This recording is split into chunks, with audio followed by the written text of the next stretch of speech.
You don't know how to open this show, do you? I don't know how to open this. I don't know how to begin something How like this. do you? I think it's fair to say that most, if not all, of our listeners will have either seen or heard about the devastating wildfires in LA that have happened since we recorded last week. Yeah, inside of a week, certainly for us and our recording schedule, it's all gone, I'd say, very south over in LA. So we just wanted to take the time to wish everybody out there, stay safe. I hope that you're okay. Hope you can get somewhere safe if you need to. And just, be careful out there.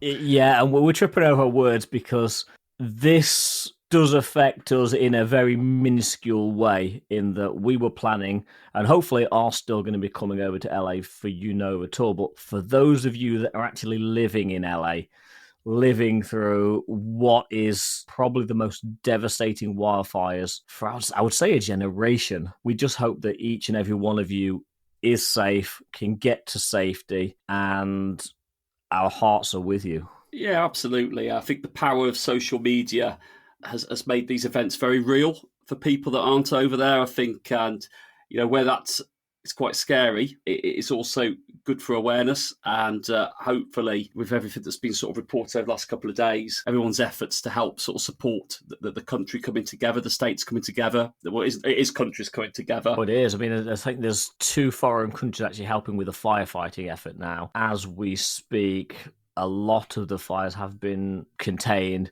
However, there are still 2 big fires which are raging, and let's just hope they can get this, can't say resolved, but let's just hope they can get this situation under control. Yeah. A very real way. I mean, I know Ian has made a nod to Unova Tour, and in the face of everything, what happens with that event is hopefully going to be the right decision. We know that Niantic are monitoring the circumstances over in LA, but we know we have listeners and we have friends out in LA, so we would like to wish everybody safety. Our thoughts and prayers are very much with you, and we're definitely keeping an eye on things from this side of the pond. Absolutely. I think there's nothing really much more we can add about that. But yeah, everyone's in our thoughts. Yeah, it's just horrific, and just keep safe. That's all I'm going to say. I can't really add anything else to that. I don't really want to. So don't think there's anything else we can add. So let's just get into the show. Our thoughts are with you. They really are. Stay safe.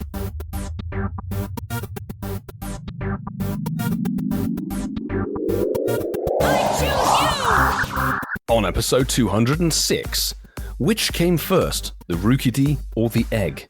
Is Ian still patient zero?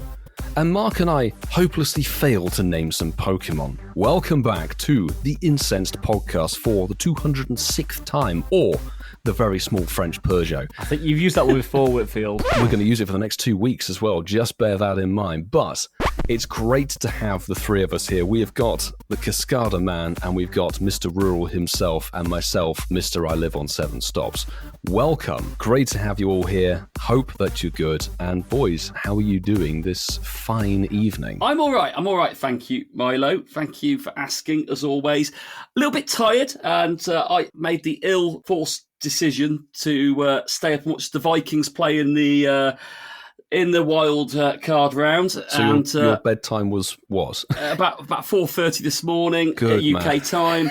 But wished I hadn't. But yeah, I was Los about to say, Angeles, why did you bother? Yeah, well, at least our side made it in. But anyway, Los Angeles Rams. Well played, very well played, actually. Nice for Los Angeles to have the win. But no, well done, Los Angeles Rams. They were actually the underdogs, even though they were playing at home, just for the way it works. But yeah, tired from watching that. Sheep. Interesting where we're going with that.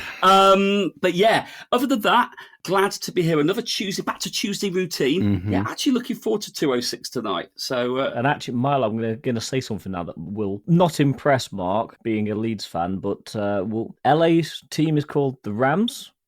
Derby County's team is called the Rams. Tenuous links. That's what's coming up on the podcast. Sports?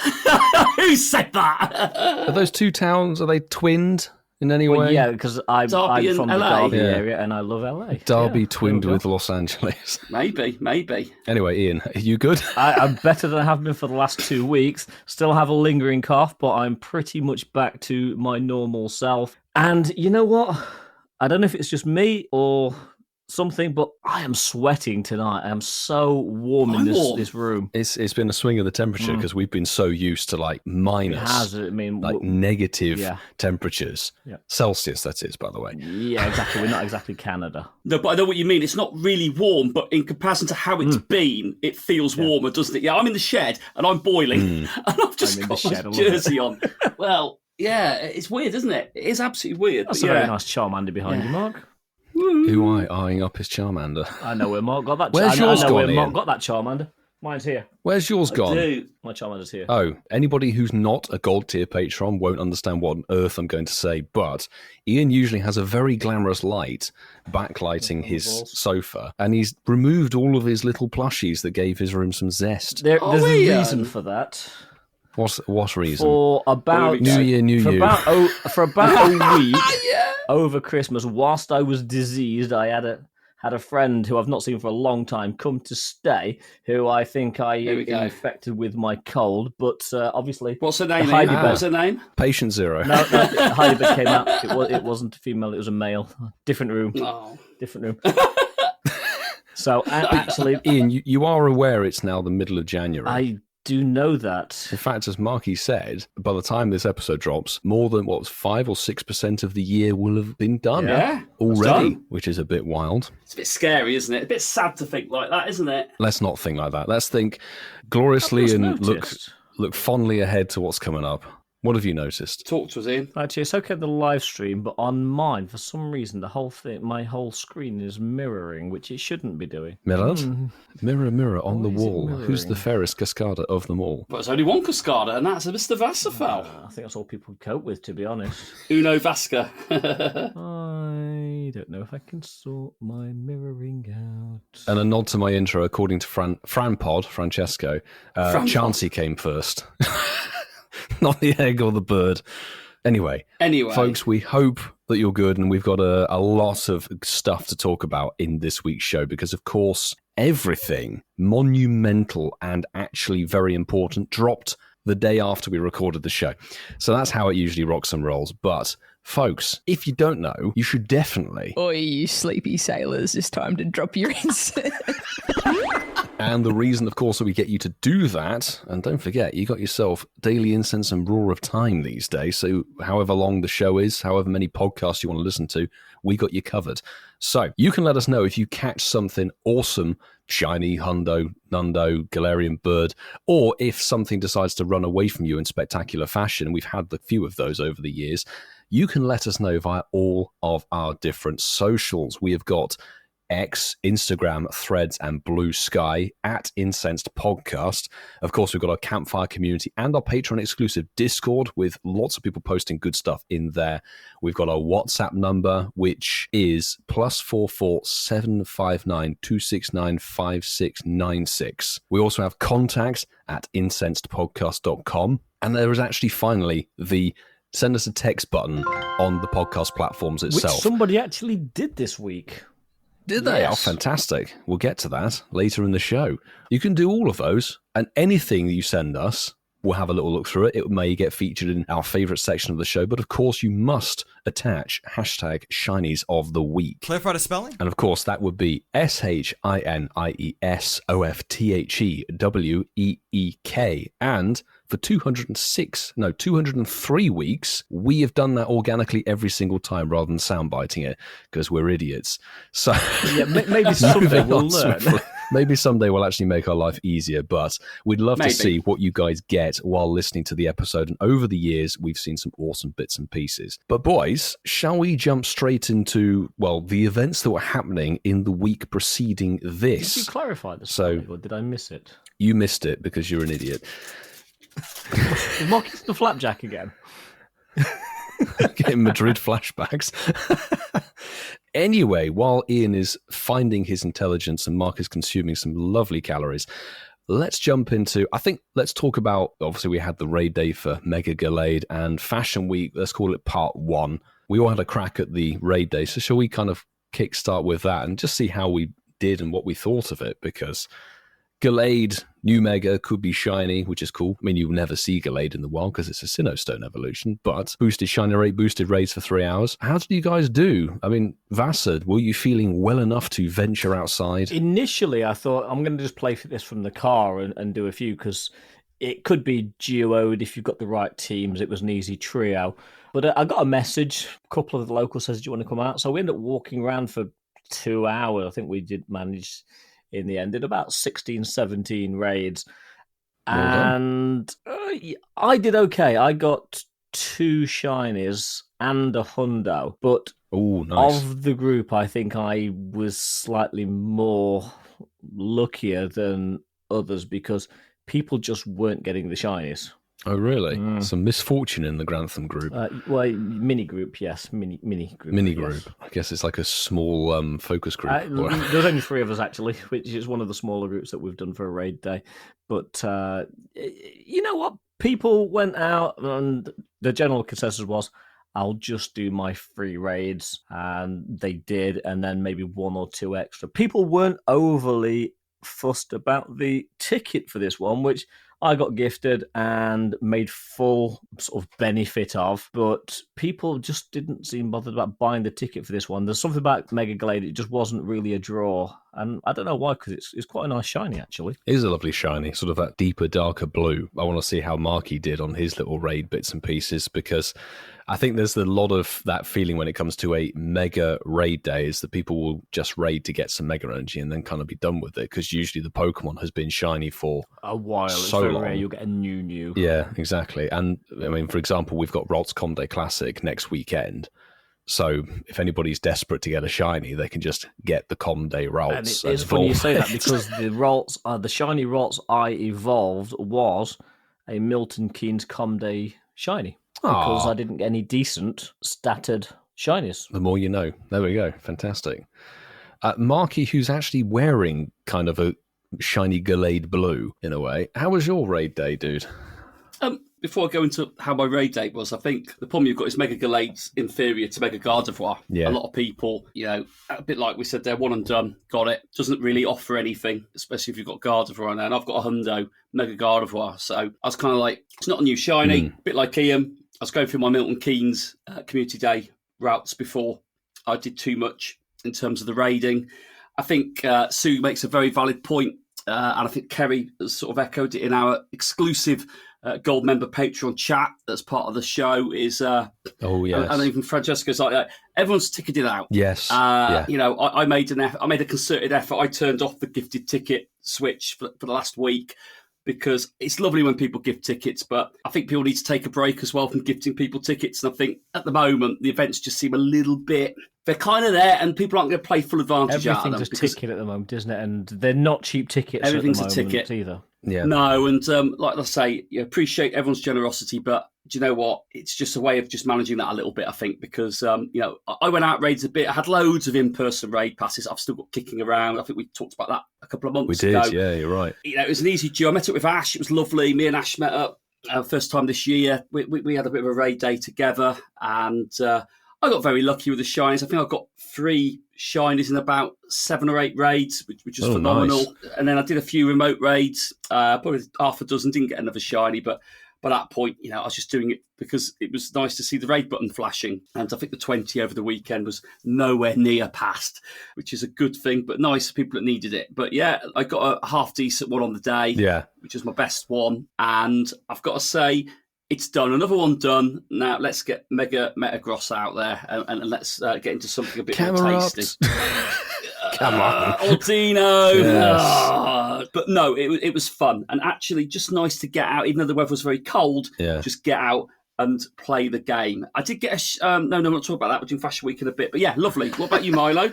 We'll come to the fashionable shinies very shortly, but I think you guys might be proud of me in a way, because I didn't do a single remote Gallade raid at all. I went in person only on this one. Impressive, Whitfield.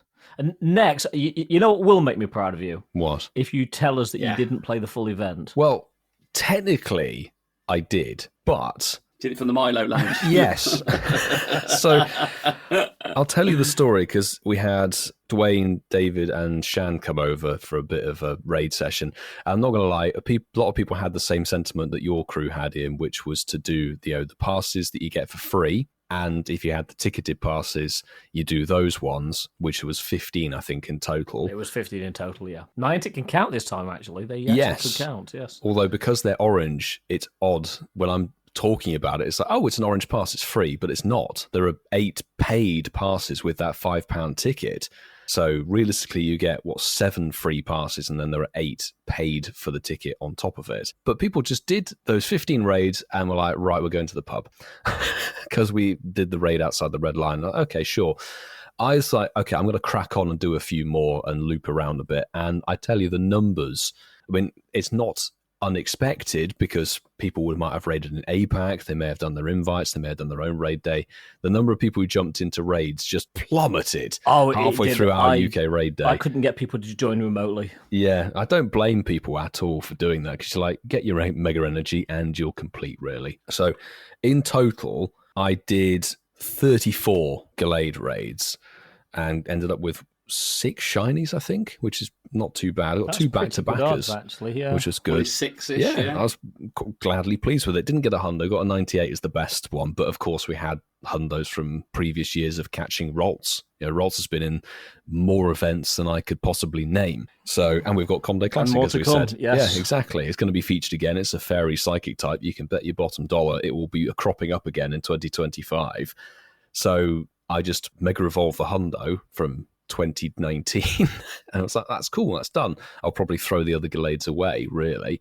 Yes, Ian, I did manage to think, do you know what, it's a bit too cold and it's going dark, I'm going to go home, and it was 4:30. Okay, you've got some respect, finally, after all these years. I think he's got quite a lot in, to be fair. That's very unlike Milo. It is very Milo-like, yes. We're bringing him around to our casual ways.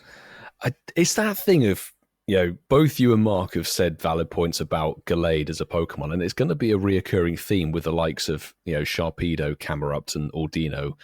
Metagross may be a bit more hype just because it's Metagross, and certainly, alone. Well, there's Gyarados, which is better than it. But Sharpedo's cool. It is very. I'm not denying that it's a great design, but you notice how he left Mega Mewtwo out of his little. Well, because that's not going to be in the same category as these, is it? Everyone's going to go berserk for when. Or if Mega Mewtwo X and Y eventually. Last one they release. Yes. Do you know what I think they're going to do for Mega Mewtwo, Ian? Tell us. Go on. I think they're going to release a ticket for the event. $5? I think the ticket will be more than $5. $10.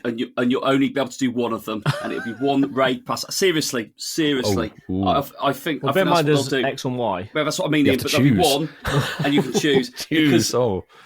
There's no benefit having loads of them. I think they genuinely will do something like that. Yeah. And it will be in 2035, Fran. They never brought Armoured Mewtwo back. There we go. No. Note this down. Episode 206 is where Marky has made his prediction. We've been right before. Yeah, we have. We've been very right. We've all been right. It's great. So Gallade, Mark said, it's kind of outclassed in usability by Gardevoir. It's also one of these Pokemon that just doesn't spawn because of its nature being a Sinnoh evolution. So you'd be very lucky to find one on Daily Incense or through a special ticketed research, ticketed through a specific event. And, once you've got some Mega Energy, if you don't really care too much, you're just going to do a handful of raids, get the energy and kind of Mega Evolve it on the go when you remember to do so. And that's exactly the same problem we had with Mega Marwile. Apart from the Keem, nobody else really cared. Well, so the same with Dwayne, isn't it, and Gallade? But Dwayne did go to the pub and finish. He went home early. So it's not the same. Well, he's got more than one favourite, hasn't he? So that doesn't work. He's got like a favourite of every. Well, Mega Psyduck will be his favourite, won't it? Let's just get that out there. That will come out with the Legend ZA game, hopefully. Yeah. But we saw a lot of people having some good success with Gallade Mega Raid Day online. Kerry said she did 4 Gallade raids, and really 4's enough to get some Mega Energy. Two's more than enough, to be fair, let's be honest. Well, theoretically, if you had a decent crew, you could do it with one. Yeah, one raid is all you needed because it's 200 energy. Yeah, but to be fair, you didn't even need a good crew. You could get 200 Mega Energy, I think, with 4 players. Yeah. We did it with 3, Ian. We did it with 3. You can dure it for about 175 mega energy, but the trio got you the 200 that you needed to do it. There you go. Yeah. And then the thing is that Mega Gallade is still in the raid rotation until, well, because it's now Mega Lopunny. Haha. Fantastic. Brilliant. So, Brilliant. I mean, Mega Lopunny sort of loosely swings us in the direction of Fashion Week, because Marky, go on, kick us off. Well, it's an evolution of one of the featured Pokemon, depressingly. So, Marky, did you have any success with the fashionable Pokemon? Yeah, it's very easy to slate it because it is awful. And let's just get that out there. The Fashion Week is the fashionless week, unless you want to raid. And that'll unlock field researchers and obviously give you opportunities to get Minchino, Edna, whatever it is. Edna Chino. So it's... on surface value, a lot of Pokemon missing costumes, really poor, actually, really poor. And I found myself walking around, because the spawns were there as we're doing Mega Gallade Raid Day. They were still out and about. And I really did say, a shout out to Tony TM, actually. Well done, mate, for doing a 24-hour grind on that event, because I respect anyone who wants to spend that time doing it. I actually respect Milo for not doing one. Absolutely. The baton has been passed on now. The 24-hour grinds have been completed in other parts of the world. But somewhere with better weather. originated from Ealing, created in the UK. However, I must say, they're awful Pokemon. And all I found myself fixated on was Milo's observation that Doug Trio should have three hats on it. It should really, yeah. It should have. It just looks so hopelessly inadequate. He's just got that one tiny hat on the back one. Hopelessly inadequate. I've heard that saying before. That brought back memories, Ian. Horrible PTSD moment. Jeez. That was a PTSD moment. I just don't get it. I mean, one hat per Pokemon, but it becomes 3 Pokemon basically. So it just, I don't know. Yeah. Strange. But going back to the point, what successes did I have from it? So I got myself a shiny in the wild, which I was over the moon about. That's a rarity. Nice. Yeah, I got myself the featured Pokemon shiny Mankey from the event, so that was good. Your Comday Classic or Comday December thing is still going. That is going to troll me all year. I think I'm going to get it every month, I think, this year. And my other shiny that I got was a really rare one, actually, because it was 18 months since I caught one of these, but I got a Shadow Shiny from a leader, which was, again, nothing to do with the event, but I got it, and I got myself a Shadow Shiny Beldum, which I was very happy with. Nice. So 18 months it's been since I've had my last Shadow Shiny. Oh, yeah, you don't really do Team Rocket, so that's actually understandable. I do them, but I'm a bit probably like Ian. I'll do half a dozen grunts as and when they appear, and then I might do 3 or 4 every month, maybe, depending on how it goes round. But I'm very much hit and miss with Grow Rocket, certainly the grunts, unless I'm targeting the 12k eggs. Absolutely. And sometimes that's kind of, we might be doing that in the near future, and I still want someone to prove to me it wasn't as awful as I'm making out it is, because Ian, I can't prove you wrong. This was probably the worst fashion week we've had. Yes, to date. I'd agree. It wasn't good at all, and my experiences with it are pretty abysmal, to be honest. No shinies. I have been checking quite a lot of Pokemon. I've been making a concerted effort to play at least sort of an hour to an hour and a half a day. Weekdays outside of work as well as at weekends. No shinies, not even a shiny Frou-Frou, which to be honest, I do still need some of those black dogs. Same. It's only boosted in research and raids. Exactly, and I'm ashamed to say I have done some raids for it and still nothing. Moving on to the sort of taken over part, which has just kind of kicked in. It's nice to see the new Shadow Shiners or Shadow Potential Shinies, which are Grimer, or Alolan Grimer, Marowak, and Skorupi. You mean Cubone, sir? Cubone. I do mean Cubone. I'm actually looking at sorry, I need to put my glasses on. It is Cubone. Baby Marowak. Baby Marowak. Love that. I'm still yet to see whether the taken over part of it is going to be an improvement, because so far I'm not really seeing much good coming out of it. But actually, there is one good thing coming out of the taken over part of it. Go on. If I didn't mention it, I know you would do, but the fact that Niantic, for the first time ever, are allowing remote raids for Shadow on raids. Shadows. Yes. Yes, for us, this is news that's dropped For you, you'll have had a week of doing it. a matter of an hour and a half ago, but it's been old hat news for anybody listening. But What's this? I don't know about this. What's this? you'll be able to remote raid into shadow raids during the events, which would have been happening. What? So it's a Fashion Week and Shadow The Fashion Ho-Oh Week, raid day. Fashion Week taking over shadow raids you can remote, and Shadow Ho-Oh raids on the Just weekend. during you'll the be able event to this remote. week.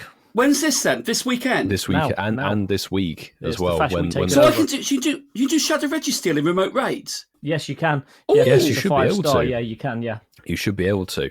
Is this a glitch? No, No, Niantic was have announced that have this announced and evening. officially confirmed it just literally earlier this evening.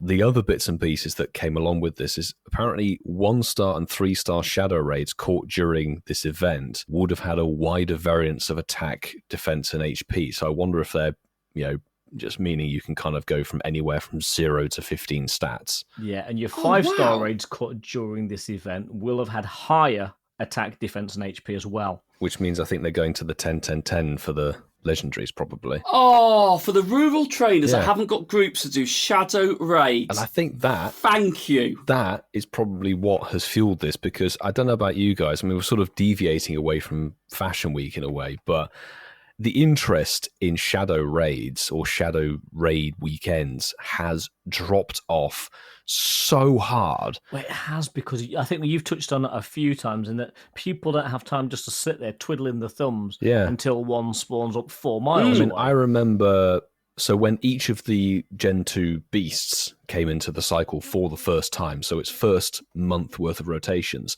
there were meetups posted for Central London. We went in there, did the grind, tried to get the Shadow Shiny Raikou, Entei, and Suicune. And you're like, fine, great. But then the following extra double rotation we had, which covered the next 6 months, the interest was like, there's a Shadow Raikou raid over there. Should we do it because we're walking past it? And some people might go yes, some people might go no, because it takes you time. And you're like, I can't be bothered. Nobody organised really events. And certainly with the Reggies, oh my God, the interest is just under the floor.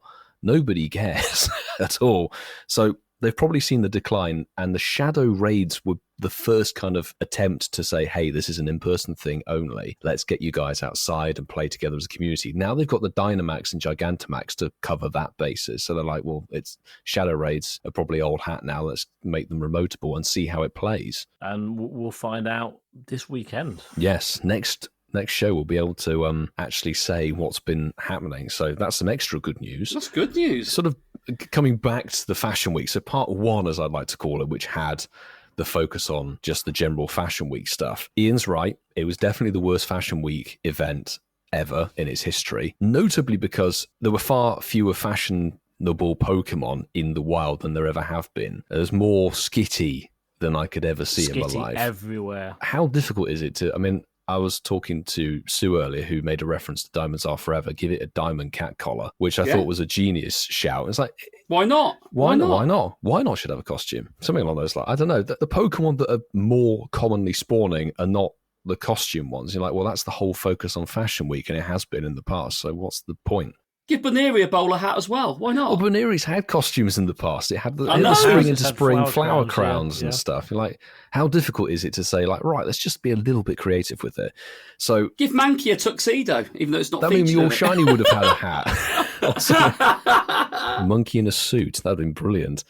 Yeah. The other thing that really got under my skin with how you play this event is they've locked, a lot of the costume Pokemon into raids. Minchino's in raids, and yes, it's in research as well, but it's tasks that require you to raid or explore 2 kilometers for a small Edna Chino.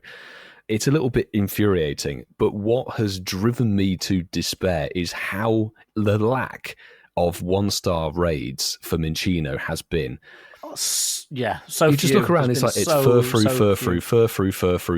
and unlike Ian, I will not raid a Furfrou, thank you. I need to build up my shiny Furfrou base. It's only Furfrou I army. struggled last year. Crazy. The Dragonite raids have been okay, and that's kind of like I've been going after those a little bit more because I want to get a decent one. I like the hipster Dragonite, got fond memories of that one, and it's been an absolute pain in the backside. And they're saying it's like this shiny boost. I've done comfortably over 70 different checks through raid and research and not diddly score anything. When we say there's a boost, we've always said we know there's the boost. Like... But I don't know about you guys, and I always look back at previous year's events and they never mention a shiny boost before because there always was a shiny boost on the costume Pokemon. Curlier has been boosted every year it's been available.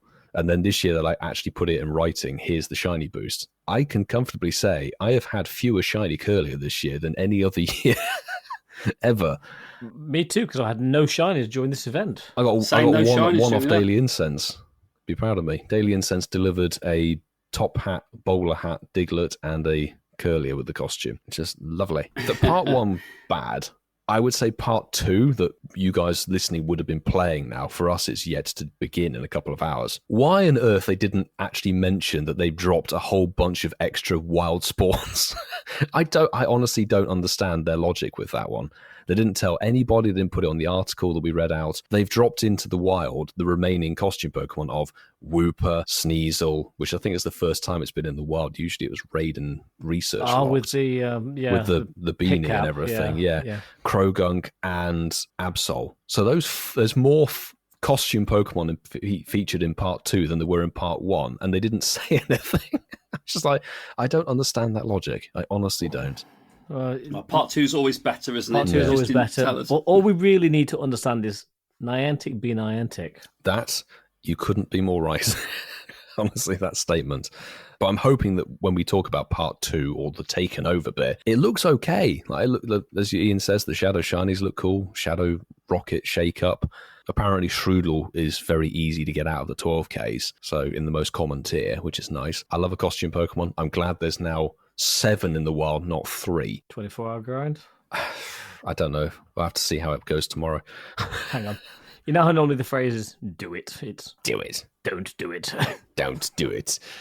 We'll have to see. Thursday to Friday might be tasty, but I'm not so sure. Thursday to Friday, mate. You've got a podcast to edit. Yeah, that's the other thing. I have obligations with you guys in this show. On Thursday, Friday, and we've got to work, haven't we? So there we go. We do, yes, yeah. I've got a podcast. So does Milo, to be fair. He's got a podcast to edit. Yeah, exactly. That's the podcast edit. It has to be done. So, yeah, I'm not quite sure when if we're ever going to squeeze it in. So, I think that's quite a nice wrap up. Do we want to rate these events out of 10? You can do. Should we do it? Go on. 6. Fashion Week 1.0. That's what I'm going to call it. And Gallade Raid Day combined. Let's combine them together, sure. Yeah, 6. I don't really mind. Still You're 6. going for a 6. I'll go for a 6. Yeah, I think most of the score goes to Gallade, even though it's useless, if I'm being honest. At least 4 points of my 6. Yeah, I'd probably give it a 6 as well, if I'm being honest. So yeah, 666. There we go. 666, the number of the beast. Fantastic. And speaking of beasts, let's jump into. Just tell me about you, mate. Just what's going on? And the link to beasts is because the Lunar New Year, or the tidal New Year, as Ian put on his pub quiz once. It was an option. It was an option. Solar was the other one, wasn't it? Yes, Solar New Year. The Lunar New Year, we're going to be talking about it later in this show with the event, and it is actually coming up, of course. But I was going to ask you guys, the tie-in, what's your Lunar New Year animal I don't know if it's a reference or what you call it. What's your listed creature? Well, Whitfield, without giving the year of my birth away, I did a Google search, and for the year that I was born, my Lunar New Year creature is a dragon. I was born in the year of the dragon. Oh my goodness. So, yeah, it goes along with the type of Pokemon that I think we all really love, to be fair. You're not a great white shark, then. No, I am not. I wasn't born in the year of the shark. Year of the dragon. For Cascada. Goodness me. This will be very quick getting to know you because it's basically what animal are you? So, Marky. Do you want to know what animal I am? Yes. Chipmunk. Is that on the calendar? Oh, he's a Wooloo. He's a sheep. Year of the sheep. Year of the sheep. You've got a couple of different Pokemon tie-ins. Nice. Ian's got the most, I would say. His little Wooloo plushie. Yeah, year of the sheep for me. And I'm not going to give my year away of birth either, like Ian there we go. very much did. So well done, Ian. I wasn't going to give anything away. Keeping it sensible now. So we've got a dragon, we've got a sheep, and, well, mine is going to add to the total of a farm animal because I am a pig or a boar. That's my year without giving away the year specifically. Like a chunk, actually. I thought he'd be a monkey, Ian. I'm but missing a Lechonk plush. I need to buy one now. He's a Lechonk. Do it. Milo's a Lechonk. Actually, Milo. Milo Or a looks a bit like a Tepig. shiny Lechonk, doesn't it? Actually, look at his Tepig. face. Yeah. Shiny Lechonk, which is pink. Yes.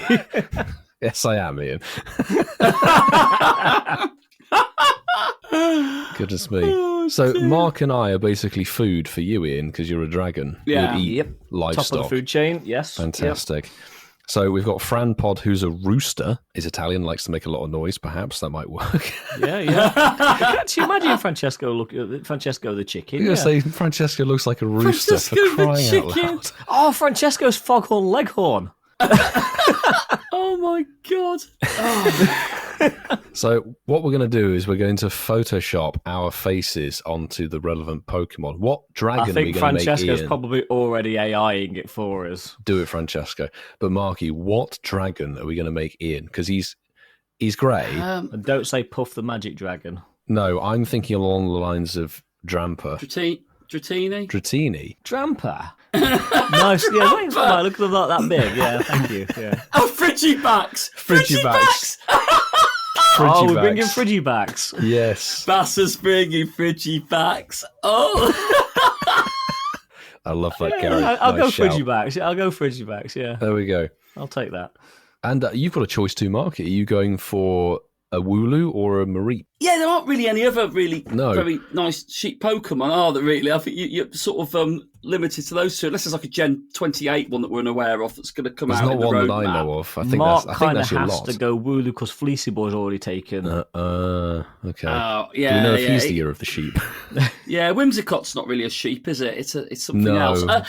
Yeah, I'm going to go Wooloo. Shiny Wooloo. Look shiny at the dark Wooloo. sheep. Ooh. Yeah, so Ian's Love that. Frigibacks, and I'm going to be Wooloo. I only really have a choice between Lechonk and Tepig. Yeah, which one of people? Which one's see, cuter? Lechonk. You've got to go Lechonk. Yeah, Surely Lechonk. Lechonk's going to win, isn't it? 'Cause that's a fan favourite. Yeah, definitely. I mean, there aren't any other pig Pokemon. All right, are there? Milo. All right, Milo. Steady on. What?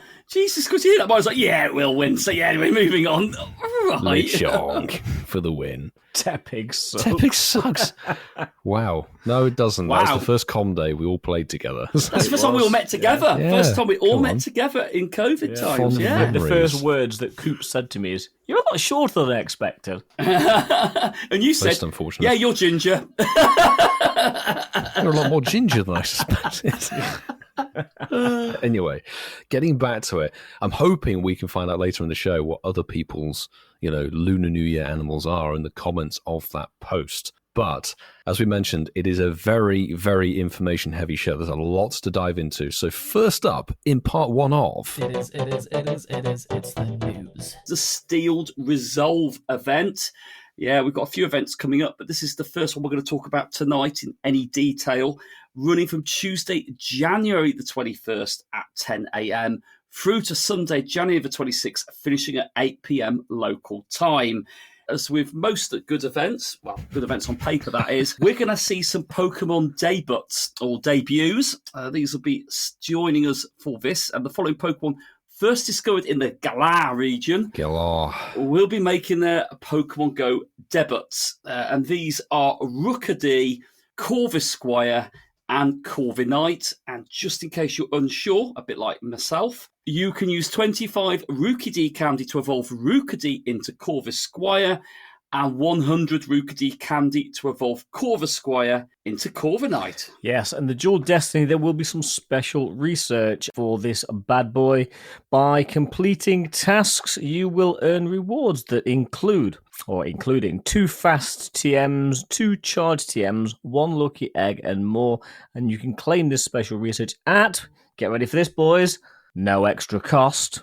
Oh my god. Wow. From Tuesday, December the 3rd, at 10 a.m. your local time, through to Tuesday, March the 4th, 2025, at 9:59 your local time. So essentially, it's the season-long special research. Good to know we could have claimed it yesterday. Yes. Event bonus for this one, you can use charged TMs to help Shadow Pokemon forget the charge attack frustration. I think we all need to do that at the favourite moment. move. I know, old joke, but we'll keep doing it for years to come. And magnetic lore modules will attract different Pokemon during the event, such as, get ready for this, Milo and Mark, Onyx, Yeah. Beldum, Shieldon, and Oh. Rookie D.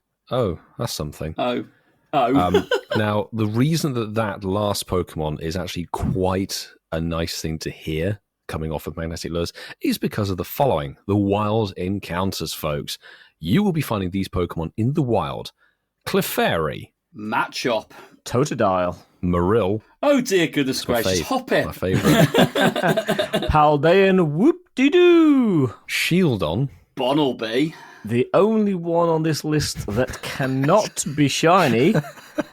It looks like something quite wrong. Carbink.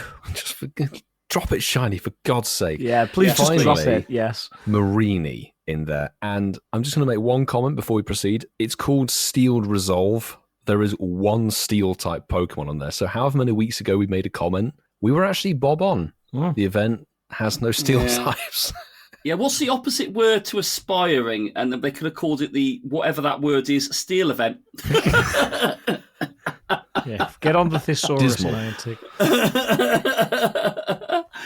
But with all events, we see a rotation in the raids, and this event is no different. We've got 1-star raids, my personal favourite type, that is. Good news is they can all be shiny. I'd say there's probably one on there that might be worth a little bit of time if you haven't been lucky with the 12-kilometre eggs, but we have got boosted shiny Lickitung. We've also got Skorupi and Amora. And yes, the one that has been around in 12-kilometre eggs and featured at events certainly last year is Pancham. Like I said, they can all be shiny. Moving on to 5-star raids during this event, well, we'll have Deoxys in its attack form and defense form until January 24th at 10 a.m. your local time, and then it will move to Dialga beginning on January the 24th at 10 a.m. local time. Your Mega Raids, well, we've talked about Mega Gallade. That will continue in raids up until January the 24th at 10 a.m. your local time, when it will be replaced by Mega Medicham. Oh my God, help us. Yay. I'm going to help you, Steel Ian, type. with some bad news. What? So, the following Pokemon are going to hatch from 2-kilometre eggs. That's 2-kilometre eggs. There are 4 Pokemon, but Carbink's in there. Oh no. For God's sake. Still can't be shiny in the eggs. But you will also hopefully not finding Shieldon and Marini. Actually, Marini people need the shiny I'll off. take. But Yeah, Still Marina, need the yeah. shiny. geniuses of biology, where do birds come from? They come from eggs. Rookie D is locked into the 2-kilometre eggs aside from the magnetic lure spawns. So I'd like to just highlight a comment that Francesco posted in our chat. It says, the most common Pokemon in Generation 8 is behind lures and eggs. This is the equivalent, people, to somebody opening the game up in 2016 and having to hatch for a Pidgey not to get it in the wild. I don't mind that. Glorious. Good base stats. Good base stats. I'm still if you holding have that for to hatch. Pidgey Day. Don't let me down, man. It's Ian, Kanto. Ian, I am hanging on for a hatch day featuring Pidgey. No Kanto Com days this Yes, year, please, please. Niantic. Pidgey Day, please. Make it happen. Yeah, Pidgey Hatch Day, Pidgey Com Day. Just get Pidgey involved. Well, this test your metal. Yeah, remember that word metal. Steeled Reserve, I should say. Why was I test your metal? That was a previous event. That was, well, probably had a few more steel typings in it. We do have field research task rewards. They will be available, and they will give you the opportunity to earn Pokeballs, revives, super potions, and encounters with event-themed Pokemon. So maybe Carbink for anyone? Please no. There is also a paid... Oh, wow, there's a paid timed... no. Oh, there is a paid timed ticket for this event. Shock horror, everybody. What is the shock horror is the price? These are getting more and more expensive. Everything's $5 now. Yeah. Like before, we was getting $1 and $2 tickets. Everything's $5 at the moment. Well, for 500 cents or the equivalent price in your local currency, you'll be able to access event-exclusive timed research. And purchasing this ticket will also give you a warm sense of keeping the lights on in Niantic's HQ, or giving the warm sense that you've stopped someone else doing that as a gift form, which is very nice, resulting in the same end game, unfortunately. But you will be able to get 2 times Hatch Stardust with this ticket, and the timed research, remember, it's timed, which means you will need to finish it before the deadline on it. Feels like you're at college, doesn't it? But there is going to be rewards on this, which include 5,000 XP, 20,000 Stardust, 1 Elite Charged TM. That's why the price is so high. Encounters with event-themed Pokemon, including Galarian Weezing, Azumarill, Please, Diggersby, Clodsire, and more. That is not worth it at all. That's a hateful ticket. That is just not worth it. It's the Elite Charge TM that's pushing the price up, but actually, there's no value there. On the note of Elite Charge TMs, did you guys notice that the Sprigatito Comde never had the Comde box in the shop? I did notice that, actually. I did notice that. So they took that box away that was like 1,300 coins, and you got the Elite TM on it, but now they're charging you a $5 for it. And I've got to say, I despise to my core the fact that the event bonus is behind the paid ticket. Yeah, I mean that's not a great way of spending $5 or whatever that is in your local currency. But if you want to gift them, yeah, exactly. The bronze tier is better than a poor coffee. Yeah. You know what? I would silver go as far as say is just ticket. donate it. What's going on in LA at the moment? Donate that $5. Yep. Yeah. If everybody's listening, just turn your gift tab off of your game and no one will ever be able to gift one for this event. But yeah, trainers will be able to purchase and gift tickets to any of their friends that they've achieved a friendship level of great friends or higher. And please note that purchases, including those made for other trainers, are non-refundable. And tickets cannot be purchased with poker coins. And you need to finish it by Sunday, Jan the 26th at 11:59 p.m. Yes, and during this event, there will be featured attacks on certain Pokemon. And it's not often we go through these, but we will do really top line. So Machamp evolving a Machoke during the event, you will get a Machamp that knows the fast attack Karate Chop. If you evolve up to Free Alligator, you're going to get it with Hydro Cannon. Same with Quagsire. You'll get one that knows a charge attack Aqua Tail. Yeah, Francesco's favourite, Licky Licky, would know the charge attack Body Slam. Nice. Body Lick. Body Lick. Oh, my goodness me. The new Pokemon for the event, good luck trying to get some of these, but Corviknight, if you evolve up to that Pokemon, it will get the charge attack Iron Head. And yeah, you get one of these in that ticket, Clodsire. Hey. It will know the charge attack Mega Horn. And basically just to conclude the event, there is a Baguette focus somewhere. Apparently there's a battle week. We will be avoiding that any further. So moving on swiftly. Very quick, because there's so much more to go through. What do you guys think of that event? Give it a preliminary out of 10. Ian. Looking at it, the bulk is hidden behind the event ticket. There is a Pokemon debut, but it looks pretty weak in my opinion. So, you know what? I hate to be that guy, but I'm saying it's looking like a 6. That's generous, I would say. What about you, Marky? Yeah, I'm certainly going to give it a mark for each $1 the ticket's going to cost at best. I've given it a 5. Let's face it, it's a new Pokemon, which is great, but it's a common Pokemon, which you're potentially going to have to really grind hard to get it if you're lucky with the Infinite Incubator. And if you've got any lure modules kicking around that you haven't, I'm trying to think of ways of not having to spend money on the event to get it if you've got it in your sort of resources already. But I don't like it. It looks awful. There's not any shiny checks in that ticket either, which I think is a bit of a poor, really. When you look at the Pokemon you're going to get out of it, there's nothing that's going to give you any sort of excitement for what we see on that. So yeah, 5 out of 10. And I'm going to be quite harsh on it. I'll give it a 4.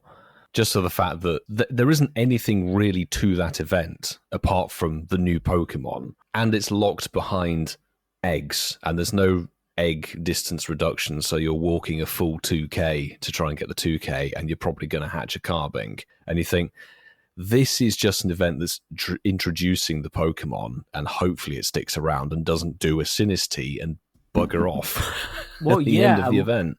When we looked at the beginning of this year, when we looked at January, the month seemed to look pretty strong, but it's quickly gone downhill. Yeah. I would say this is one of the weakest events we've seen in a very long time. Yeah, and Fashion Week's been not good. Yeah, and the thing that really cripples this event for me is that ticket. You spend £5, you basically get 2 times Hatch Dust, which you then, to take advantage of that bonus, you have to spend money on the incubators anyway. You get 1 charged Elite TM, and then you get a bunch of Pokemon encounters that aren't even shiny potential. honestly, a $5, there are many more worthy things you could put that money into instead of into Niantic's pocket, really. At this point in time, there really is. But that moves us on to an event we talked about during the New Year's pub quiz, the Solar New Year event. Yes. The other event we're going to talk about is the Solar New Year event. Yeah, for Wednesday, January the 29th at 10 a.m. local time, running through to Sunday, February the 2nd, finishing at 8 p.m. Yes. God. And it's the shortest month as well, which is slightly concerning.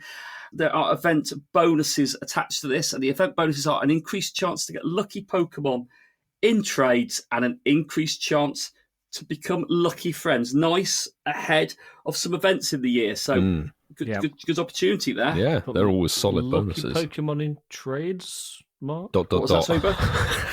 Lucky Pokemon in trades, ... Oh, lucky Pokemon in trades. Yeah. I guess that's something you guys won't be seeing. Well, it is. If you remember a few years ago, they did distance. They increased the distance for trades. That's not been a thing. I mean, granted, the whole pandemic thing died down, but it would be nice if they actually brought that back occasionally. It would be. For this event. Yeah. And, well, yes, it is the year of the snake. So, the wild encounters. And with a shiny boost, I'm going to say, apparently, Ekans. Onyx.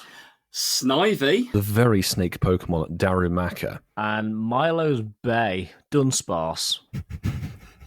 Yeah, and we were there when he got it. And some trainers, it nearly ran away from him, didn't it? But yeah, some trainers might even encounter the following.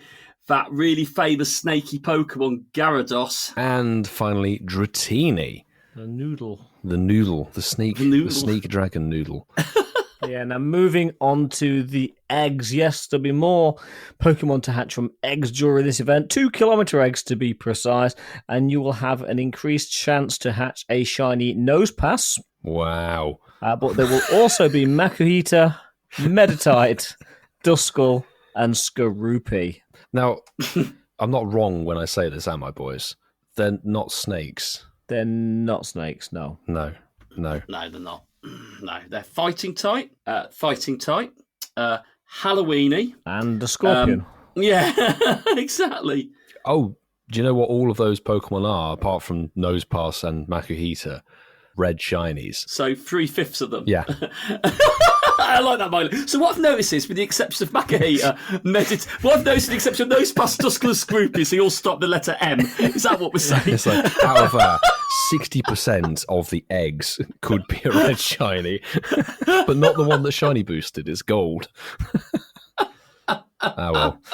Moving on swiftly. So there will be field research tasks available to get Pokemon and Stardust. As is typical, we have no idea what they could be, but there will be some timed research, and oh boy, I bet people are jumping off the ceiling for this one. This is amazing. Explore routes to earn XP, Stardust, and 10 Zygarde cells. 10 Zygarde cells. To be fair, I do need some Zygarde cells. A whole 10. So do I, Ian, but Milo can't read his own show notes. So I'm going to then take on the paid research section. And I'm so sorry. $2. And they have listened, they've dropped the price for this one. For $2, all the equivalent prices here, you'll be able to access event-exclusive timed research, which include 2 lucky eggs, 1 incubator, and encounters with Ekans and Nosepass. It just about pays for it. I think it does, Ian. And interesting, it says... Just about. Yeah, I am probably inclined that one's better value. But that's scraping... Yeah, and as with all events, well, I don't know why we even talk about this, there will be collection challenges. By completing the collection challenge, you will receive Stardust. Also, Pokemon showcases, and that's it, really. The music sounds better with you, Ian. It does. Everything does. Love that song. Stardust is a great song. Yeah. And for those of you that didn't realise it, Ekans, spelled backward, is... Snake. Snake.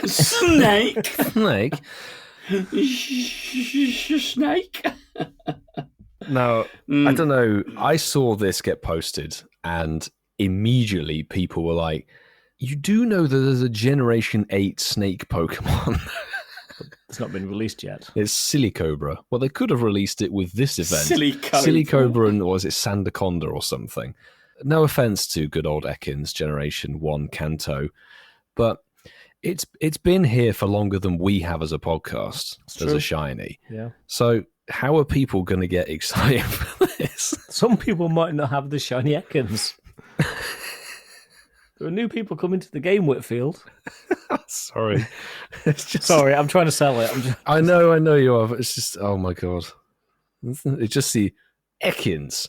What was it? Last year we had Drampa on the poster with the nice background. And it's like, oh, Drampa, new Pokemon. This time, Ekans, Kanto. Welcome back. All roads lead to Kanto. All roads do lead back to Kanto. But what do we think? This event, it's not looking strong again, is it? It's a bad end to January. I haven't really got much Lost to say for about words. it. Yeah. I think I can't really even be as optimistic as I was for the last event.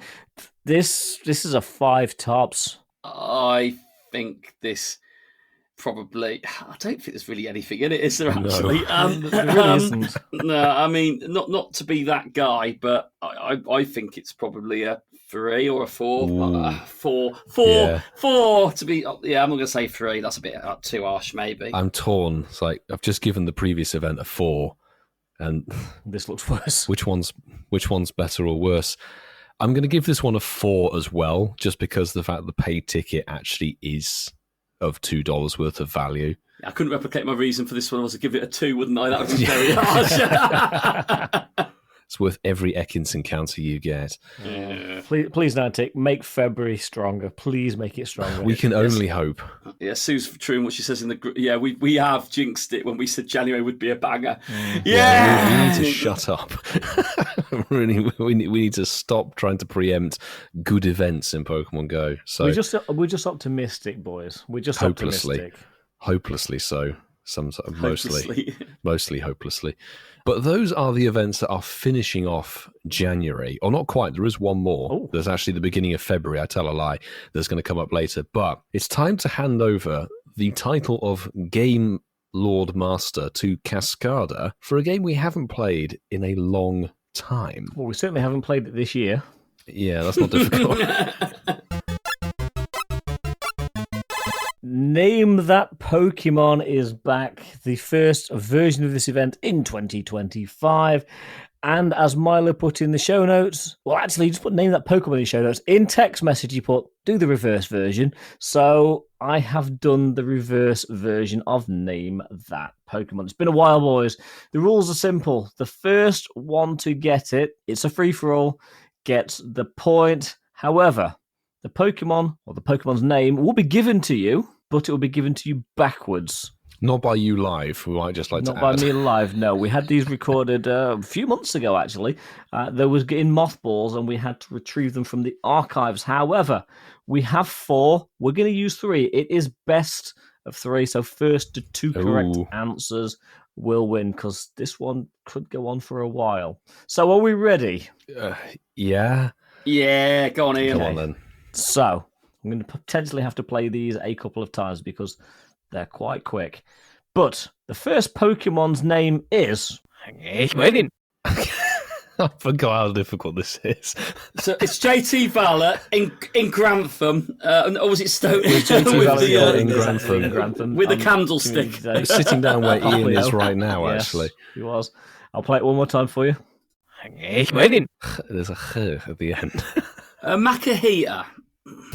Milo, any advances on Mark's answer? I'm completely stumped. I know this is supposed to be quick fire. Fennekin? No. Okay. What was he doing? Oh, he was getting Stonjourner. No. Okay. Can you play it again, Vasa? I will play it again, and then if neither of you get it, I'll give you a clue. I ain't got a clue. Again? Alakazam. Incorrect. No, it's Incorrect. not. You son of a... Yeah. Is it Ninetales? No, it's not Ninetales. So, your clue. This Pokemon is from Kanto. That doesn't help at all. I've just eliminated Dragonite. 8 generations for you. Dragonite. No. Machamp. No. Just gonna start naming random Kanto Pokemon. Marowak. Marowak. Is it Nidorino? It's not. Okay, your next clue. This is a 3rd stage evolution. Nidoqueen. Incorrect. Let us know on socials, people, if you got this quicker than we did. It sounds like it's got a lot of syllables in it. It's a long name. Is it Vileplume? It's not Vileplume. So, Victory Bell. Ooh. no, incorrect. Right, I'll give you one more clue. This is a poison ground type. It wasn't Nidoqueen. Nidoking. Nidoking. Oh my god. Hey. You got there with the typing. When Mark went Nidoqueen... I said Nidoqueen, but only after Nidorino. he'd said Nidorino Yeah. or Nidorino or something like that. I was Yeah. like, oh, maybe. So, well done. First point goes to Whitfield. Can Mark equalise? Let's go. Probably not, but we'll give it a go. For God's sake. Hey, Ian! Ian's got it on. Okay, so, are we ready? Round 2. This is where Yeah. Mark can potentially equalise. What on earth? Alakazam. Alakazam. Oh my god, got it in one. Oh, wow. There we go. In one. I don't think we've ever had that on We've a reverse. never had that in one. Oh my god. So, the Pokemon was... It's the clear, isn't it? That's how you got it. Yeah. Alakazam. Yeah. Oh my goodness me. Oh yeah, there you go. It is a true Mexican standoff. We just know that Mark likes spoons as well. spoons. Mark Spoons. likes spoons. Not spoons of the rusty variety. I'm chuffed to hell with that. Okay, actually. That's my... so this is the decider. This well and Yes. truly is... Nail-biting stuff. All right, Sue, don't undo my genius there, because I was pretty close backwards and forwards. Oh, Sue. You got it quicker than I did. Right. Okay, so... Ears open, heads down. Here is the decider. Hariyama. Incorrect. Tyranitar. Incorrect. Tantrum. Tantrum, is it? Tarantrum. Incorrect. Electrike. Incorrect. Give you a clue. You'll have seen a bit of a theme developing here. This Pokemon is from the Kanto region. Nidorina? Incorrect. I'm genuinely stumped. Do you want another clue? No, I'm trying to have one guess and see where it goes. I'm trying to remember Pokemon from Kanto. The next clue I give one of you will Far-fetched. get it. Far-fetched. Incorrect. Oh, what a surprise. Try it again, Ian. Just do it one more time. Is it Arcanine? It is not, no. Oh, Growlithe. Incorrect. So, I'm going to give you a clue, and as I'm guessing when I give you this clue, it's going to be the first one to respond. if it's typings, I'm screwed, Ian. It's so, not typing. This Pokemon has a green shiny. And Kanto. Vileplume? I was just going to say Vileplume. Incorrect. Oh, no. What else is green? Oh, Tangela. Oh! Tangela. Ah! Oh, Milo! Well done, Whitfield. Tangela. He's so enthusiastic when you're saying it. Tangela. The Tangela. more you hear that, the weirder it sounds. Tangela. Yeah, he's pronouncing it differently. Tangela. Oh my days. It doesn't even sound like the Tangela. Pokemon anymore, It really does it? doesn't. Alright, Tangela. it doesn't. What is this Tangela. word he's saying? Well done, Whitfield. Valiantly fought, Mark. Close. That was a Yeah. good battle. And they're now done. We'd have to ever hear those again. They are done in the archives. Dare I say it, we have about another 20 all saved up, ready to go. It could How long did you keep him in your house for, Ian? Did you like? 2.5 minutes. He literally just rattled Pokemon names off. Sounds like a constantly. Tangela. The enthusiasm was there. It was fantastic. 2.5 minutes, and we got about 30 Pokemon names. Oh, Kerry got it. I just looked back in the chat now. because I obviously would turn it off, try and play this game organically. Kerry got it long before I was even on the wavelength of there, long before I was even born. Fantastic. Well done, Kerry, for smashing it. So, Whitfield, that means you are the game lord. Thankfully, not for my own show next week, which is good. So we love that game. We do. Absolutely fantastic. Yeah. Love the reverse. So it's always Name a fun That Pokémon. time. But now it's time to jump back into the heavy dose of. It's the news.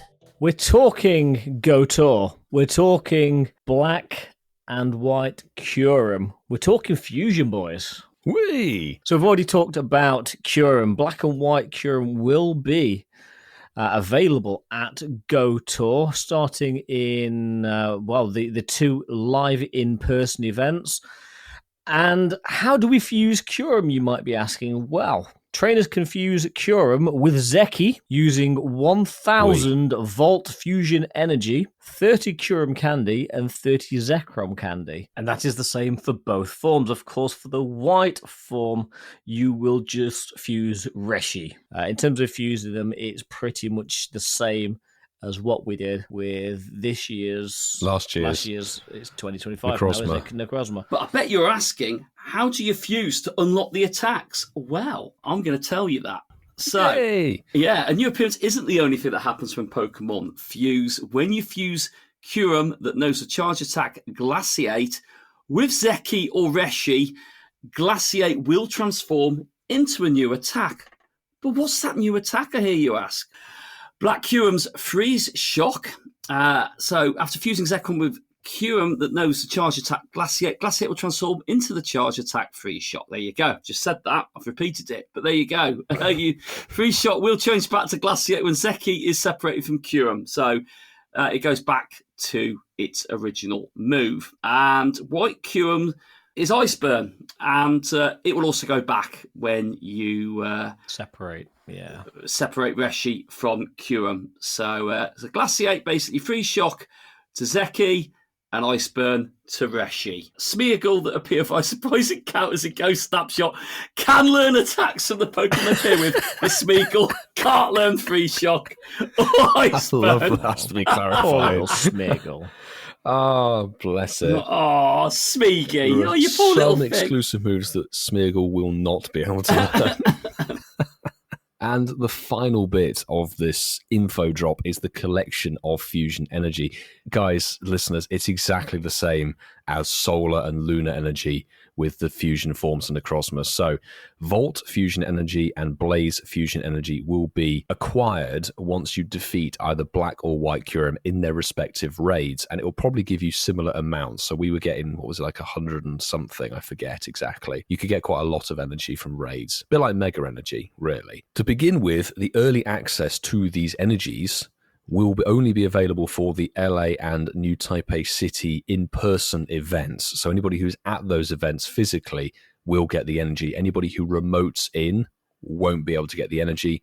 But then for Go Tour Unova Global, it will be unlocked for anyone and everyone over that weekend. And that's really cool. And as we could probably suspect, based on last year's calendar, it probably won't be too long before we see black and white Kyurem coming back for another raid cycle in some way. I would have thought that would be a given. And of course, as we mentioned at the top of the show, Niantic are still making plans for the Los Angeles Unova Tour. However, that could change depending on what happens over in California in the next sort of few days or several weeks. Yeah, the eyes are very much on the situation over there. So there's not much else really to cover apart from the fact that we've got confirmation black and white Kyurem are going to be part of Unova Tour, boys. Quickly, what do you think? I think they look fantastic. I think it's great. I think it's long overdue, and of course, they were leaked accidentally and then swiftly GBL ripped out of people's accounts. And it's high time these were released into game. It's going to make this event sort of next level. It's something that the tour really needed. Yeah, I'd agree. I mean, the mechanic introduced with the Necrozma, with its sort of fused version, so it's going to be a cut and paste. Really, they know what the mechanic looks like. They can do it now very easily. I think the fact that some people were lucky enough to get a sneak peek of it in its final form as a GBL reward. If that's how you get people playing GBL, whack stuff like that people in it, would. and I think people would. But, it looks great. It's going to come to life. We understand the mechanic. We're going to get to do it for the Unova Tour and the global Unova Tour. So exciting times ahead. And I feel like it's going to be a very, very fun release, seeing those come into the game. Yeah. So, can he wait?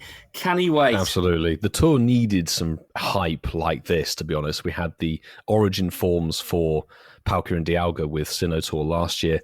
This is going to be epic. 2 of the most overpowered, usable Pokemon in the game. They're really, really good, and it gives a reason to try and trade for Kyurem.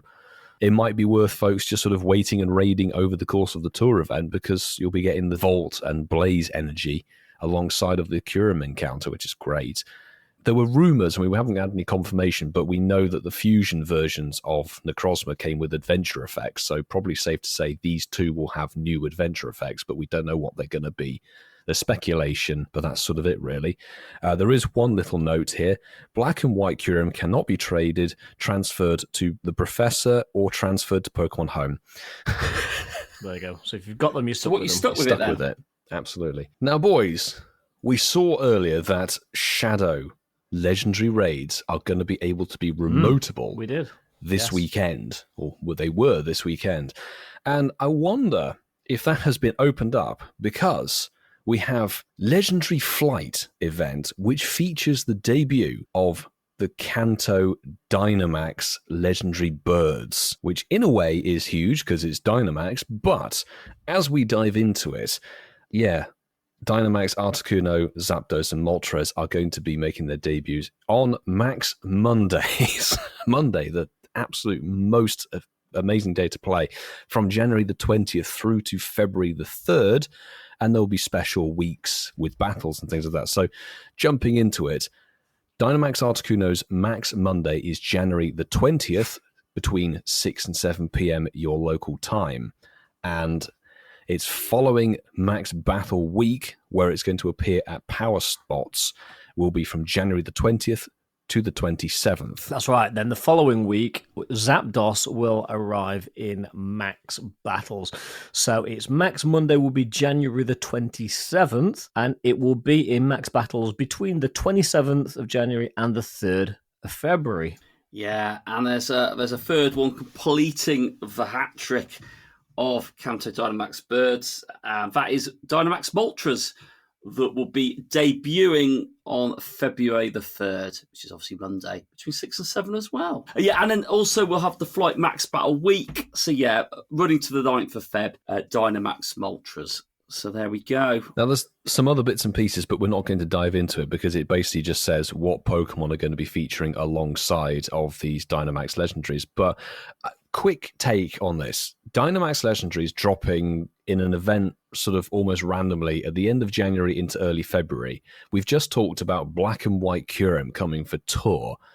So what's your take on this, Marky?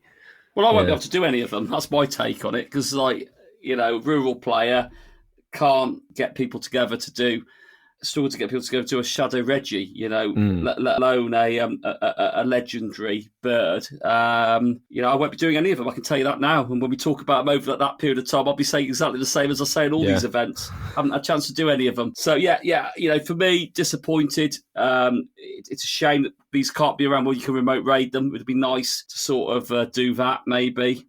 I know it's a different form. These aren't Shadows, these are Dynamax. Yeah.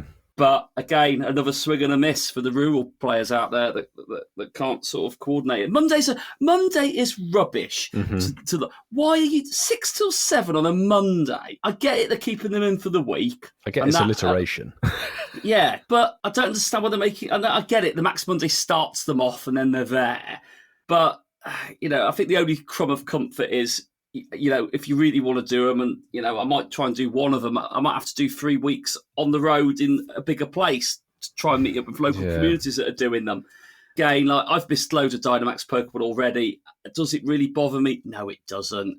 Can they be traded? Yes, they can. Are people really going to get the shinies of these? I hope so. But again, will I be taking part in enough to try and probably not? So I'm not excited about it. Let's be honest. This switches me off from the game, the Dynamax stuff. It really does switch me off. So my take on it is slightly different to Mark's. I do agree, Max Monday is why do an event between 6 and 7 p.m, but same can be said for a raid hour on a Wednesday or a spotlight hour on a Tuesday. It's just another... Yeah, but they're not as good as Pokemon as these. No, these are good Pokemon, and that's the whole point. Because we are going to be seeing over the coming weeks and months, literally every Pokemon with a Dynamax form. I think it's great to see these. It'll be interesting to see what numbers are required. And I'm in a similar position to Mark. I probably will struggle to get many of these done because I work, and when people are potentially going to be doing these battles are going to be on the Max Monday 6 till 7 slots. But there's a week there, so if you can get a posse of people together, I'm not saying that they're going to be impossible to do for sort of any sort of community that has maybe half a dozen plus people that can raid. I'm indifferent. I do agree with what Mark's saying, that I'm probably going to struggle to do many of them, but I will make an effort to do at least one or two, I think. I'm quite excited. I do love the Gen 1 birds.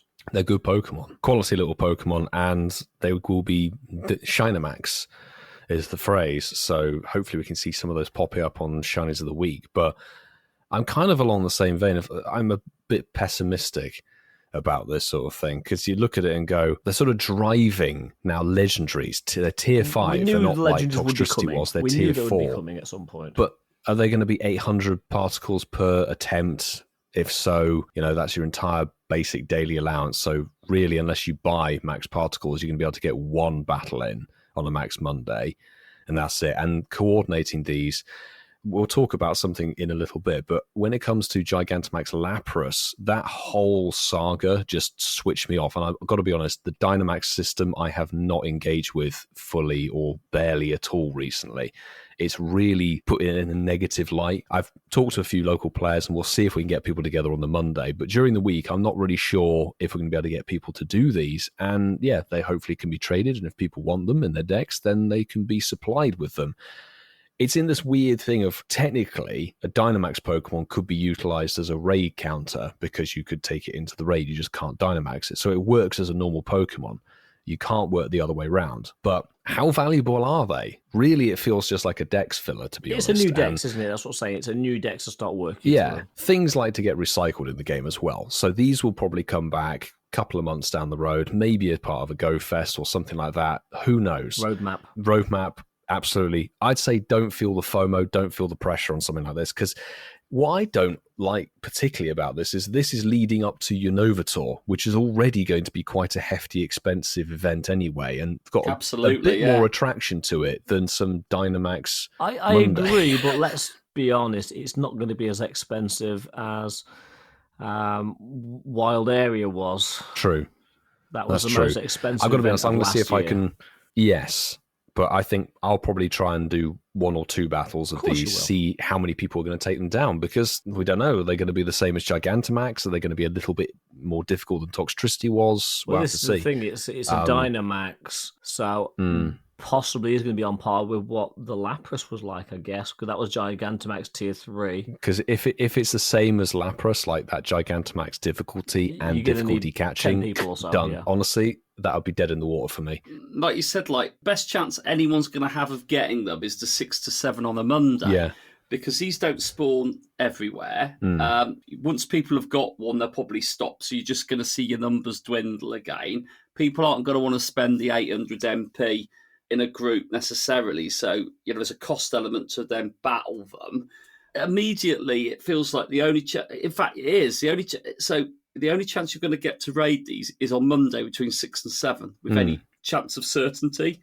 So actually, that's really poor. These are not the Pokemon. I get it. They're all going to come in the game. I absolutely get it. But I think they could have done these on a weekend, debut them on the weekend, and then have them for the rest of the week. Maybe reverse it on a Saturday. Yeah, potentially. Do you know what I mean? Have them as... the Dynamax Bird Raid Day or Raid 3 hours on a weekend. Because when the birds first came out, the Kanto birds, I love those raid trains. Wafu raiding, as Ian reminisced 3 months ago. I loved the 3-hour window of raiding the birds when they first came out. They were brilliant times. It with ease. It's funny you say that, Mark, because we actually do have a max battle raid day, don't we? Yeah. Brilliant news. To be honest with you, I'm sounding like a broken record. This turns me off the game. All of this stuff turns me off the game. You know, I can't do them. So it's absolutely ridiculous. If you want to sort of drive divide between people in the game and not, I will be the voice piece on this podcast for that. Because, who can do Gigantamax and who can't? Exactly. It's like, fortunately, it's a rubbish choice. Can't imagine the Gigantamax Kingler is high on anyone's list of wants. But, you know, if you want to get your Gigantamax decks completed, like Ian said about the Dynamax decks, then do it. But, like, I really, really despise this element of the game. And, I mean, it's all right for you guys being able to get a team together and do them. You know, I can't do it. It's just poor. And I hope in about 3 years' time, they'll make these remote raidable and everyone can have a crack at it. Probably will, like the Shadows. It is, because it's just so disheartening that you can't take part of it. Like, I'm looking at these and just joking with you guys, go, well, I can't do that event. Can't do it. Done. Move on. Another weekend free for me. Yeah, not impressed with it, but I appreciate this is what they're doing with the game now, and appreciate they're making it less inclusive now for everybody to take part in it. So, unfortunately, it's not something that I would imagine people are going to be excited about in those communities that they can do it. And I can't imagine it's going to be 20 people trying to get together to take down a big crab. But correct me if I'm wrong, Milo and Ian. Will you be getting your teams together we'll have to do find out. I will say I won't be making as much effort as I did on Lapras, so we'll be hopefully getting 1 or 2. But yes, Gigantamax Kingler on February the 1st, kicking us off into February on Saturday. Start for the month. 2 to 5 p.m. your local time. It's going to be exactly like Lapras, where it's boosted on the max power spots, and they'll probably recycle every 30 minutes. The max mushroom is headlining once again, which is lovely. Ian, his favourite item. I still haven't used a max mushroom. Me neither. I never will. Never shall. Your event bonuses, you're going to be able to collect twice as much particles as possible every day, so 1,600 for a total. All power spots are going to host the Gigantamax battles. The power spots will refresh every 30 minutes, and you'll get 8 times the max particles from the power spots. So you'll basically need to interact with 2 or something like that for the whole day. Oh, there's a ticket, Milo. Don't forget about that. Oh yeah. Oh, my God. Surprise. So the event ticket for, once again, $5 or the equivalent in your local currency. You'll be able to get a timed research that will give you, dear God, this is bad. How expensive do they think the max mushroom is? It's cheaper to go and buy some actual mushrooms. 1 max mushroom, 25,000 XP, and you'll also receive the following bonuses: 2 times XP from max battles, and your max particle storage will be increased to 5,600 for the day. So that is basically a lot with it. And to be honest, after the whole Lapras bits and pieces and everything, I will hopefully be getting 1 or 2 of these done and just utilizing the free max particles. I don't really care too much for it, really. What about you, Ian? It's not the best choice for a Gigantamax Mon, but bear in mind the Gigantamax Dex is substantially smaller than the Dynamax Dex. I am in the same boat as you. I will do 1 or 2, numbers dependent. I can't say I'm feeling like traveling for this one. So hopefully we'll be able to get a small group together locally and just do 1 or 2. I'm not going to go all out for this one. Do you know something else I've actually seen online recently when this got announced?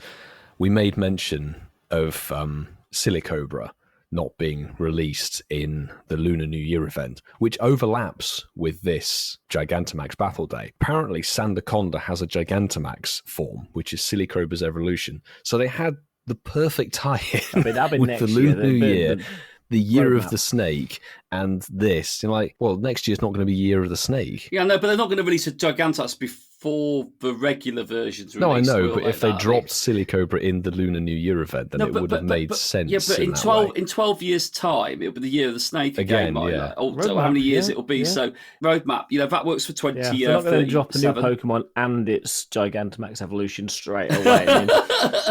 Just throwing out the ideas of the generations. Talk about how to switch. Yeah, how to switch off the flipping people that can't doable. So put a new one out you've there. seen how Mark is Fantastic. already, let alone if they dropped a brand new Mon and it's Gigantamax. A brand new one. I think Giant Ian, snake. I mean, the joke is, Ian, you both get what I'm saying. It's like that this game is really making it difficult for everybody to take part in all facets, and I get that, but it shouldn't be that difficult. No, it shouldn't be that difficult. No, there's a difference between a challenge and impossible. I mean, at least it's only Gigantamax, and it has its own separate battle system, and who really gives a flying monkeys about a crab with a beard? That's what it looks like. So that's 3 people with beards. I will say something else as we wrap up the news for the show, something that is a much better Gigantamax form.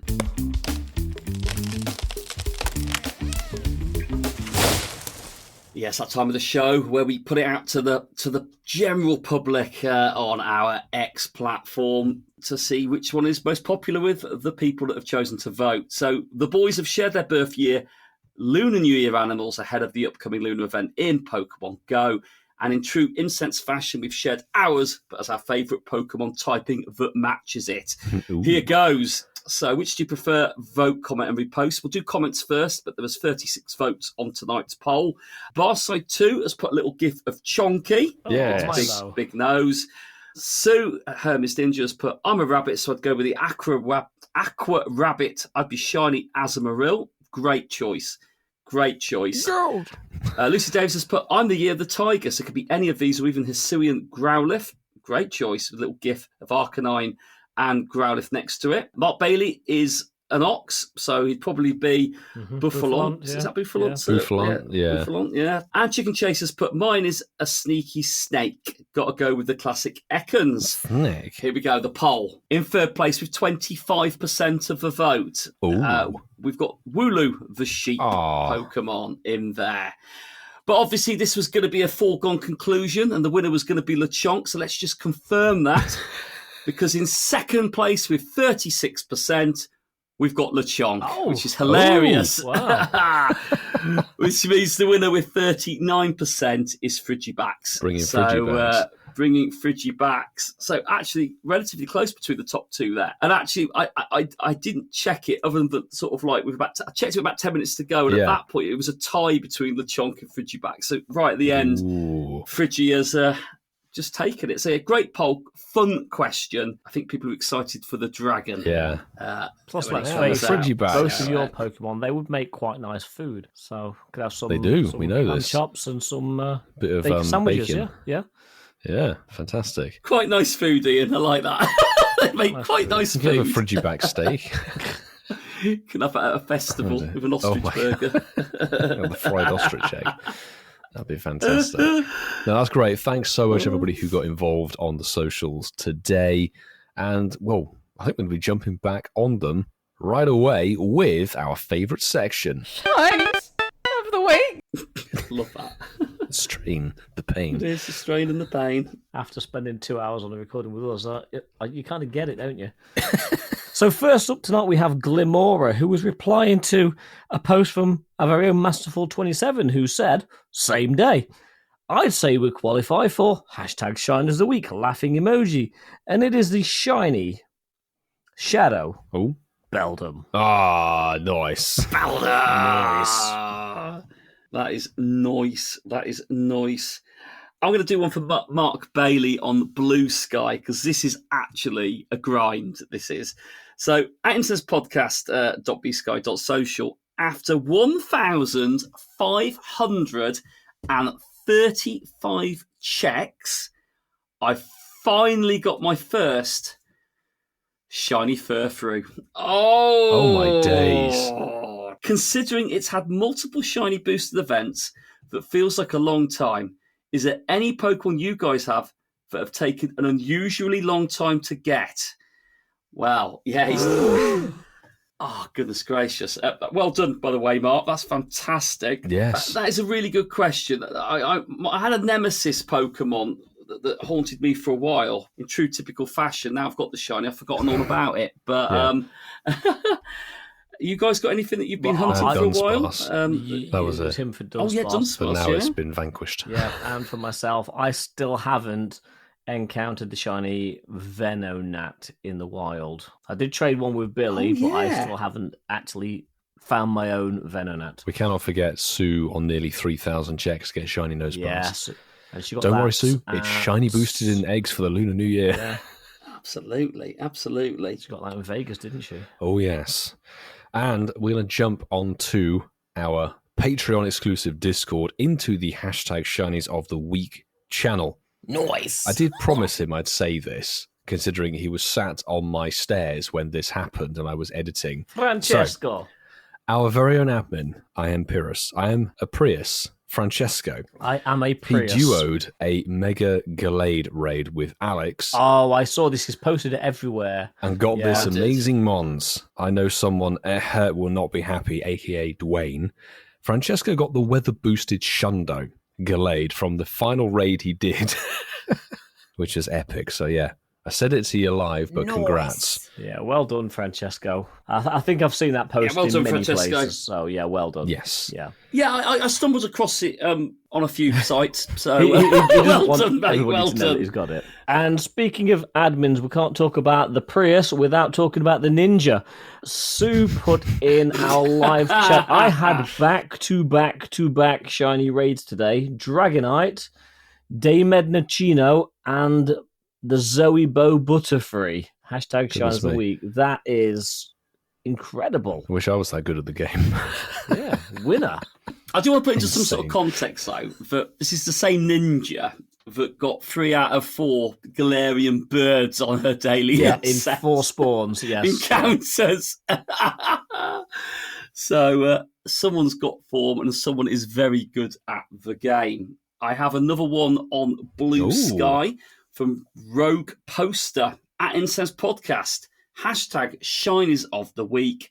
Hey chaps, this was appropriate for our weather with the cold nose. It is a shiny hatted Diglett. Aw. It's bowler hat. Very smart. Leave it that way because it will only have 1 hat if you do evolve it. Lovely. Thanks for using Blue Sky as well. Good to see people posting across all of our social media platforms. Do Instagram. Yeah, please. absolutely. We'd love to get more coming in. And we're going to finish up from another social media post on our Patreon exclusive Discord. Also in hashtag Shinies of the Week, El Beanbury, I think is what I'm reading here, just put, weird. I hatched 2 5-kilometer eggs, and the first was a shiny Clample. So I was like, nice, cool. Yeah, nice. And then the second one hatched, Play it cool. and it was another shiny Clample. Ooh. Groundhog Day. Yes, so back-to-back 5-kilometer eggs delivered back-to-back shiny Clamples. So, I mean, that's actually mad, though. Random 5Ks back-to-back shinies of the same Mon. Well done. Good fortune on that one. And with that fantastic pearly ending to hashtag Shinies of the Week, it's time to wrap up 206. So thanks everybody who got involved with hashtag Shinies of the Week on our socials. Please keep doing that. Use the hashtag on our socials. We've got Blue Sky, X, Instagram and Threads. We could see some love there. Campfire, the Discord, the email and the phone number, which are listed not only at the beginning of this show, but also in our episode info too. It'd be lovely to hear from you guys. And of course, you can follow us across those socials to stay up to date with what we do here. We get involved with community discussions. We like to hear what events have been providing for you, be it good or bad fortune. You can let us know when we put a post out. And of course, if you enjoyed this podcast, hit that follow or plus or subscribe button.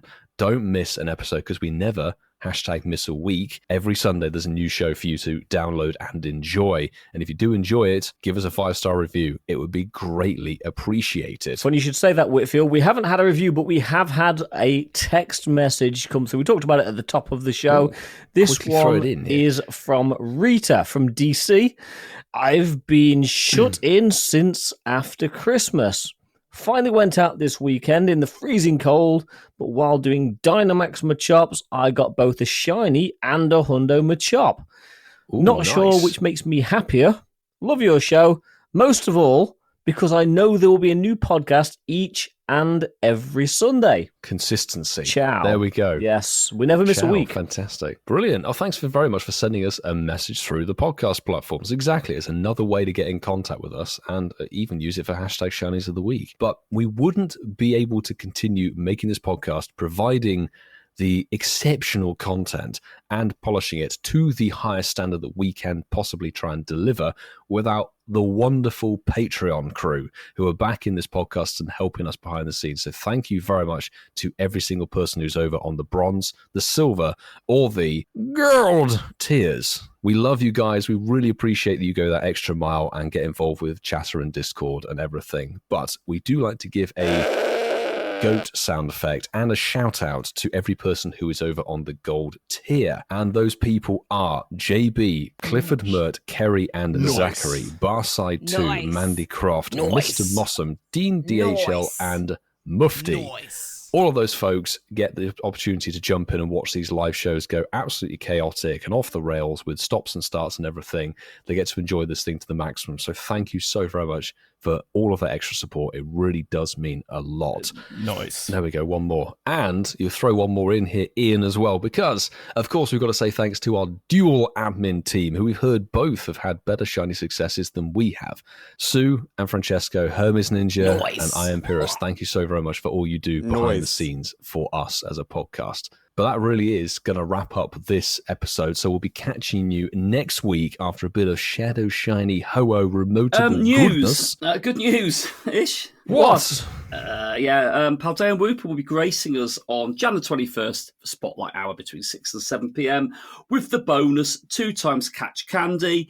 And yes, it's shiny. But also eligible. don't forget, next Monday, Max Monday, Articuno boys. Wow. Do you know what else? Wow. Milo, Don't you're forget, hilarious. it's Raid Hour on the Wednesday for dual deoxys of attack and defense. Wow. Yeah. Noise. And on that crushing disappointment, it's time to end, and we will see you all for 207.